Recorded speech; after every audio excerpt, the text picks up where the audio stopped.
ನಮಸ್ತೆ ಫ್ರೆಂಡ್ಸ್, ಇವತ್ತು ನಾನು ಮಟನ್ ಸುಕ್ಕ ಮಾಡಿ ತೋರಿಸ್ತಾ ಇದ್ದೀನಿ. ಅದನ್ನು ಹೇಗೆ ಮಾಡೋದಂತ ನೋಡೋಣ ಬನ್ನಿ.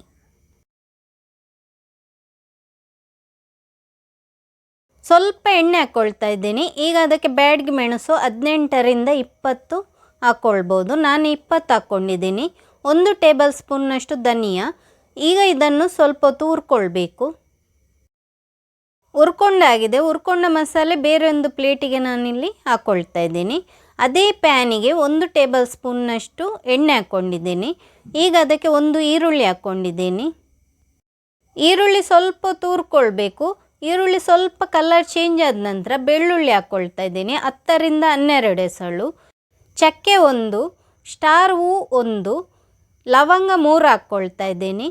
ಕಾಳು ಮೆಣಸು 10ರಿಂದ 12 ಹಾಕ್ಕೊಳ್ಬೋದು. ಮೆಂತೆ ಹಾಕ್ಕೊಳ್ತಾ ಇದ್ದೀನಿ 1/4 ಟೀ ಸ್ಪೂನ್ನಷ್ಟು.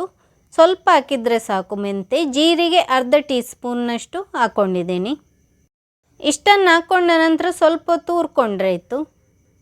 ನಾನಿಲ್ಲಿ ಗ್ಯಾಸ್ ಲೋ ಫ್ಲೇಮಲ್ಲಿಟ್ಟು ಹುರ್ಕೊಳ್ತಾ ಇದ್ದೀನಿ. ಈಗ ಕರಿಬೇವು ಹಾಕ್ಕೊಳ್ತಾ ಇದ್ದೀನಿ. 2 ದಂಟು ಕರಿಬೇವು ತಗೊಂಡಿದ್ದೀನಿ. ಹಾಗೆಯೇ ಗಸಗಸೆ 1/2 ಟೇಬಲ್ ಸ್ಪೂನ್ನಷ್ಟು ಗಸಗಸೆ ಹಾಕ್ಕೊಂಡಿದ್ದೀನಿ. ಗಸಗಸೆ ಹಾಕ್ಕೊಂಡ ನಂತರ ನಾನಿಲ್ಲಿ ಗ್ಯಾಸ್ ಲೋ ಫ್ಲೇಮಲ್ಲಿಟ್ಟು ಹುರ್ಕೊಳ್ತಾ ಇದ್ದೀನಿ. ತೆಂಗಿನೆಣ್ಣೆ ಹಾಕ್ಕೊಳ್ತಾ ಇದ್ದೀನಿ 1 ಟೇಬಲ್ ಸ್ಪೂನ್ನಷ್ಟು. 1 ಈರುಳ್ಳಿ, 1 ಟೊಮೆಟೊ, ಕರಿಬೇವು 2 ದಂಟು ತಗೊಂಡಿದ್ದೀನಿ. ಇದನ್ನು ಸ್ವಲ್ಪ ಹೊತ್ತು ಹುರ್ಕೊಂಡ್ರೆ ಆಯಿತು. ಇದನ್ನೆಲ್ಲ 2ರಿಂದ 3 ನಿಮಿಷದ ಹೊತ್ತು ಹುರ್ಕೊಂಡ ನಂತರ ನಾನಿಲ್ಲಿ ಮಟನ್ ಹಾಕ್ಕೊಳ್ತಾ ಇದ್ದೀನಿ. ಮಟನ್ 1/2 kg ತಗೊಂಡಿದ್ದೀನಿ. ಮಟನ್ ಹಾಕಿದ ನಂತರ ನಾವಿಲ್ಲಿ ಅರಶಿನ ಹಾಕ್ಕೊಳ್ಬೇಕು 1/4 ಟೀ ಸ್ಪೂನ್ನಷ್ಟು. ಹಾಗೆಯೇ ಸ್ವಲ್ಪ ಉಪ್ಪು ಹಾಕ್ಕೊಳ್ತಾ ಇದ್ದೀನಿ. ಉಪ್ಪು ನಾನಿಲ್ಲಿ ಮಟನಿಗೆ ಬೇಕಾಗಿ ಮಾತ್ರ ಹಾಕ್ಕೊಳ್ತಾ ಇದ್ದೀನಿ. ಸ್ವಲ್ಪ ಹೊತ್ತು ಮಟನನ್ನು ಹೀಗೇ ಫ್ರೈ ಮಾಡಿಕೊಳ್ಬೇಕು. ಮಟನಲ್ಲಿರುವ ನೀರು ಬಿಡುವವರೆಗೆ ಇದನ್ನು ಹೀಗೇ ಫ್ರೈ ಮಾಡಿಕೊಳ್ಬೇಕು. ನಂತರ ನಾವಿಲ್ಲಿ ನೀರು ಹಾಕಿದರೆ ಆಯಿತು. ಈಗ ನೋಡಿ ನಾನಿಲ್ಲಿ ತೋರಿಸ್ತಾ ಇದ್ದೀನಿ, ನೀರು ಬಿಟ್ಕೊಂಡಿದೆ. ಈಗ ನಾನು 1 ಕಪ್ಪಿನಷ್ಟು ನೀರು ಹಾಕ್ಕೊಳ್ತಾ ಇದ್ದೀನಿ. ಈಗ ಇದನ್ನು ಚೆನ್ನಾಗಿ ಮಿಕ್ಸ್ ಮಾಡಿಕೊಂಡು ನಾವಿಲ್ಲಿ ಲಿಡ್ ಮುಚ್ಚಿ ಬೇಯಲಿಕ್ಕೆ ಬಿಡೋಣ. ಹುರಿದಿಟ್ಟ ಮಸಾಲೆ ತಣ್ಣಗಾಗಿದೆ. ಅದನ್ನು ಮಿಕ್ಸಿ ಜಾರಿಗೆ ಹಾಕ್ಕೊಳ್ತಾ ಇದ್ದೀನಿ. ಇದನ್ನು ನುಣ್ಣಗೆ ರುಬ್ಕೊಳ್ಬೇಕು. ಹುಣಸೆ ಹುಳಿ ಸ್ವಲ್ಪ ಹಾಕಿದರೆ ಸಾಕು, ಜಾಸ್ತಿ ಬೇಡ. ಅರಶಿನ ಹುಡಿ 1/4 ಟೀ ಸ್ಪೂನ್ನಷ್ಟು ಹಾಕ್ಕೊಂಡಿದ್ದೀನಿ.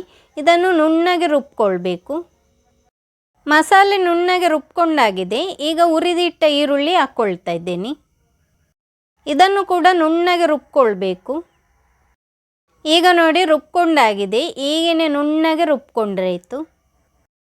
1 ಕಪ್ಪಿನಷ್ಟು ತೆಂಗಿನಕಾಯಿ ತುರಿ ತಗೊಂಡಿದ್ದೀನಿ. ಅದನ್ನು ಈಗ ಹುರ್ಕೊಳ್ಬೇಕು. 2ರಿಂದ 3 ನಿಮಿಷದ ಹೊತ್ತು ಇದನ್ನು ಹುರ್ಕೊಂಡ್ರೆ ಸಾಕು. ತೆಂಗಿನಕಾಯಿ ತುರಿ ನಾನಿಲ್ಲಿ ಹುರ್ಕೊಂಡಾಗಿದೆ.